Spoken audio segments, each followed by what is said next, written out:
Salut les amis, j'espère que vous allez bien. Débrief rapide du match entre le Cameroun et la Namibie. Un but partout, but de Olivier Nkemen. Voilà, je vais essayer d'être très bref parce que toute la nuit, lors de notre bénétariat, nous sommes entrés en profondeur lors de ce match. Voilà, le bénétariat, c'est un live qu'on organise à chaque fois que les Lions jouent et on parle toute la nuit, on discute et tout. Donc là, je vais essayer d'être très bref. Voilà, si c'est la première fois que tu tombes sur cette vidéo, bienvenue. Ici, on parle des Lions indomptables et du football africain en général. Si tu aimes bien ça, n'hésite pas à lâcher le like, mais surtout, abonne-toi. Voilà, donc, les amis, je vais donner mon avis comme d'habitude. Donnez votre avis en commentaire. Je vais parler du match, je vais parler des tops et des flops et je vais dire ce que moi j'ai retenu. Voilà, déjà, lors de ce match, on va dire, oui, clairement, la pelouse, on ne peut pas parler de ce match sans parler de la pelouse qui était catastrophique. Beaucoup vont dire, mais non, la pelouse est mauvaise pour les deux équipes. Mais il y a une façon de jouer différente des deux équipes. Le Cameroun, avec les joueurs qu'ils ont, le milieu de terrain qu'on a, on va essayer de beaucoup plus poser le jeu. Et la Namibie, avec ses armes aussi, eux, ils ne vont pas essayer de poser le jeu, ils vont essayer de jouer les longs ballons dans le dos de la défense camerounaise. Donc la pelouse va beaucoup plus nous défavoriser et la Namibie, eux, ils seront beaucoup plus à l'aise. Voilà, surtout lorsqu'on va commencer à jouer les longs ballons. Donc ceux qui vont dire que non, la pelouse est mauvaise pour tous les deux, oui, c'est vrai, mais il y a une façon de jouer qui ne favorise pas une équipe et c'était le Cameroun. C'est pas parce que c'est le Cameroun, mais on essaie juste de dire les choses. Voilà, donc en première mi-temps, une équipe du Cameroun timide, qui ne met pas de la vitesse dans le jeu, qui se fait manger dans l'agressivité positive par les Namibiens. Les Namibiens avaient un seul système de jeu, c'était clair. Empêcher la première relance. Ceux qui ont vu le live commenter avec moi, ils ont vu à chaque fois que je le disais, Olivier Nkemen avait toujours un joueur avec lui. Il avait un garde du corps avec lui pour empêcher la première relance, pour empêcher la passe. Et là, il faut saluer aussi le travail du coach namibien qui a bien travaillé. Ces consignes ont été respectées par les joueurs. Empêcher le milieu de terrain camerounais de s'exprimer, couper la première relance, mettre un joueur sur Kemen et dès qu'on récupère la balle, directement trouver le dos de la défense camerounaise. C'est ce qui s'est passé. Maintenant, ce que nous, on n'a pas mieux fait, c'est qu'on ne s'est pas adapté rapidement à l'état du terrain. J'ai vu beaucoup, comme Christophe ou Olivier Ncham, qui ont continué à insister à vouloir poser la balle au sol. C'est tout à fait normal parce qu'ils ont l'habitude, c'est leur style de jeu, ils veulent jouer comme ça. Mais non, c'est aussi un bon baptême parce que là, ce sont les réalités de notre continent. Les pelouses à la CAN seront majoritairement comme ça et on va jouer face à des équipes qui vont nous poser le même genre de problème. Donc, c'est un bon apprentissage pour un baptême de feu pour nos joueurs comme Christophe Owo, comme Bemo et tout. Voilà, c'est quand même aussi en Fandina. C'est pas toujours facile. Donc, c'est ça en première mi-temps, on a insisté et après, il y a cette erreur de Christophe Owo. Je l'ai dit lors du live commenté, ceux qui ont suivi avec moi. Il a essayé toujours de jouer propre et même lorsqu'il veut essayer de sortir la balle, c'est un peu d'une manière timide, un peu trop sûr de lui. Et là, il se fait chipper la balle. Et voilà, les agressivités positives dont on a parlé. Et ils vont trouver la profondeur. C'était ça leur système. Il y a cette mésentente entre Castelletto et Epassi. Beaucoup disent que Castelletto, non. Genre, il a réfléchi à donner à Epassi et tout, mais c'est compliqué. Il y a un manque de communication. Si tu réfléchis, autant tu mets en touche. Voilà, ça fera 1-0 sur cette erreur de Christophe Owo, cette double erreur de communication entre Castelletto et pas si ça fera 1-0. Ce qui sera intéressant, c'est, voilà, nous sommes menés 1-0 en Fandena. On se dit, est-ce qu'on va perdre notre invincibilité à domicile, face à la Namibie? Voilà, autant de questions. Mais on veut voir comment va réagir le coach Rigobert Song en deuxième mi-temps. Et il réagit en faisant sortir Bokele, en faisant entrer Ngombekeli. Il fait reculer Ngama le latéral droit, Mbemo passe à gauche. Voilà. On essaye, on sait que Ngombekeli, c'est la qualité de centre, même si en début de match, beaucoup de déchets lorsqu'il faut s'appliquer sur le contrôle et la première prise de balle. Beaucoup de déchets.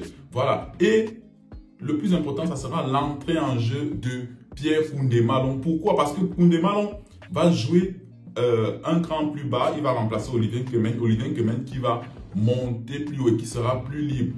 C'est intéressant. Pourquoi? Parce que oui, Olivier Nkemen au poste de 6, c'est déjà mieux que ce qu'on avait. Il a fait un très bon boulot. Mais moi, je pense, quand je vois, je pense que c'est un couteau suisse. Il peut jouer en sentinelle. Mais j'ai l'impression qu'il est on le bride un peu en sentinelle. C'est bien, il peut jouer en sentinelle, mais lorsqu'il est lâché et libre, c'est-à-dire en box-to-box, il peut beaucoup plus apporter.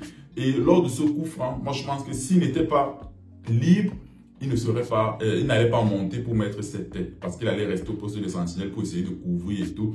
Et là, le Cameroun en deuxième mi-temps, on revient avec beaucoup plus d'envie, beaucoup plus d'intensité, beaucoup plus de détermination. Et voilà, dans ce genre de match, avec cette pelouse, les corners et les coups de pied arrêtés font la différence. On a eu énormément de corners, ça n'a pas donné. Et là, coup de pied arrêté, bien frappé par Koundé Malone et Olivier Nkemen qui fait chavirer comme ça tout le stade Fandena. Voilà, bon baptême pour Olivier Nkemen. Hein.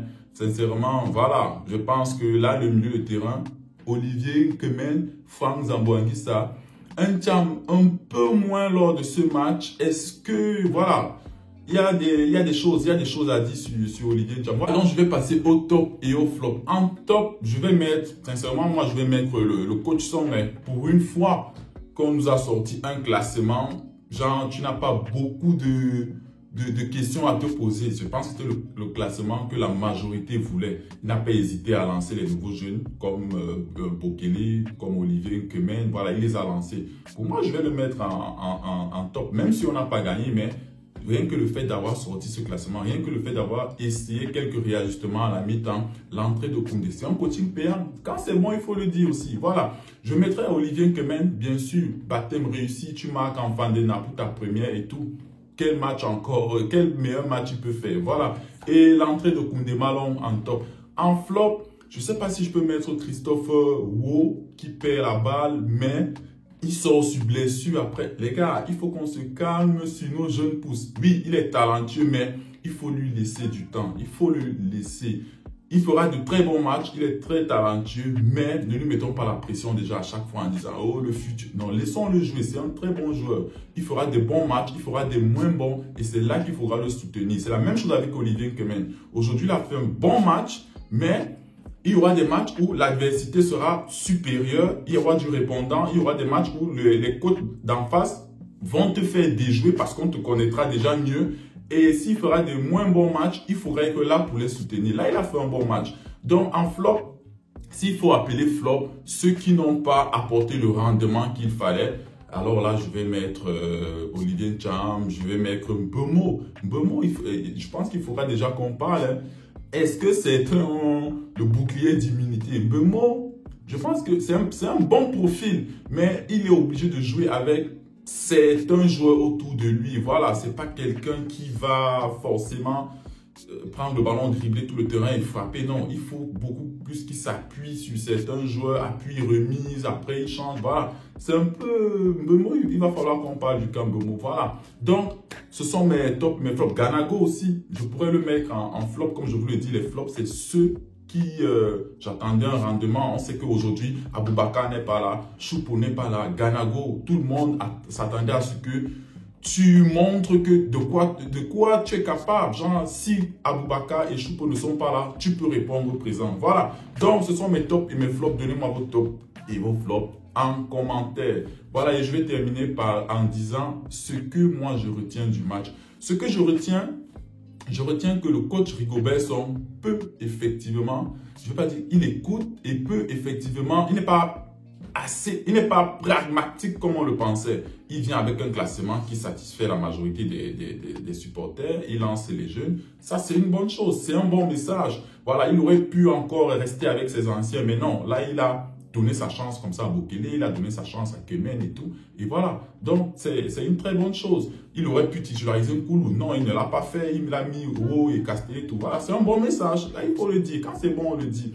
Autre chose, je me rends compte que sans Aboubakar, Vincent et Choupo, c'est difficile comme mettre des buts. Voilà, on a parlé comme ça de Ganago. Et je pourrais aussi dire, Olivier Nkemen en sentinelle, c'est chouette. C'est vraiment chouette. Mais je pense que j'ai toujours l'impression qu'on a ce truc-là, genre il nous faut notre 6 qui pourra libérer Olivier Nkemen. Genre un 6 et avec Kemen et Zamboanguissa. Voilà, mais tant qu'on ne l'a pas trouvé, je pense que Olivier Nkemen, c'est chouette en 6. Voilà, donc les amis, dites-moi tout en commentaire. C'était une vidéo rapide, on a assez parlé lors du Benetaria. Voilà, c'est la fin de la vidéo. Si tu aimes bien ce genre de maillot, j'ai déjà assez parlé lors du live Benetaria. Je vais mettre le lien Insta de celui qui s'occupe de ces maillots. Donc, portez-vous bien. Les U23 jouent aujourd'hui. On va les soutenir comme d'habitude. Donc, on se retrouve pour de prochaines vidéos. D'ici là, ciao!